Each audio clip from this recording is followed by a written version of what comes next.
संधी दिली सन्माननीय मंच। एका कवितापासून मी सुरुवात करणार। जेवढे आज विद्यार्थी इथे बसलेले त्या सर्वांसाठी हे कविताची एक पहिली ओळ मी फक्त सांगणार। तुला तुझीच पुरी करायची, आवडली तर टाळीने स्वागत करू शकतात। तुला तुझीच पुरी करायची, हौस आकाश उंच ओढायची, कर गडा तयारी मनाची, कधी झुकायची कधी नडायची, लोक डोक्यावर घेणार हाय र, तुला उचलून घेणार हाय र, लोक डोक्यावर घेणार हाय र, तुला उचलून घेणार हाय र। माझं एक नवीन पुस्तक येत आहे। पुस्तकाचं नाव आहे रामायण के 4 परम रहस्य। त्याचे 2 रहस्य मी फक्त सांगणार आहे या मंचावरून। पहिला रहस्य, जामवंत प्रत्येक माणूस, प्रत्येक विद्यार्थी आणि प्रत्येक जण इथे जे भारतीय बसलेले प्रत्येक मध्ये एक हनुमान लपलेला आहे। पण काय असतं त्याला माहीत नसतं माझ्यामध्ये हनुमान आहे, तो विसरून जातो कधी कधी। आणि त्याला एक गरज असते एका मेंटरची, एक गुरुची, एक टीचरची गरज असते आणि त्याला म्हणतात जामवंत। आपल्या आयुष्यामध्ये एक जामवंतची गरज आहे। तर पहिला रहस्य जामवंत, तुमच्या आयुष्यामध्ये एक जामवंत पाहिजे। प्रत्येकाच्या आयुष्यामध्ये एक गुरु, एक जामवंत पाहिजे। तुम्ही ज्यांना पण जे कोणी मोठे झाले असेल, जे कोणी महान व्यक्ती झाले असेल, त्यांच्या आयुष्यामध्ये एक तरी मेंटर होते।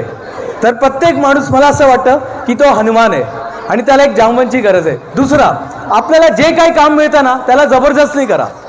छोटासा म्हणजे साईडचा पण काय रोल असेल ना, मी बघितलं 2 विद्यार्थी झेंडा घेऊन उभे होते, त्यांनी पण काय अप्रतिम रोल केला। म्हणजे आजपासून जे काही काम मिळतंय त्याला जबरदस्त, म्हणजे असं करायचं ना इतिहासमध्ये नाव झालं पाहिजे। एक्झाम्पल देतोय, 5 लोकांचा एक्झाम्पल आहे रामायणमध्ये। पहिला एक्झाम्पल आहे केवट, दुसरा एक्झाम्पल आहे जटायू, तिसरा एक्झाम्पल आहे नल आणि नील, चौथा एक्झाम्पल आहे शबरी। शबरीचं नाव ऐकलंय?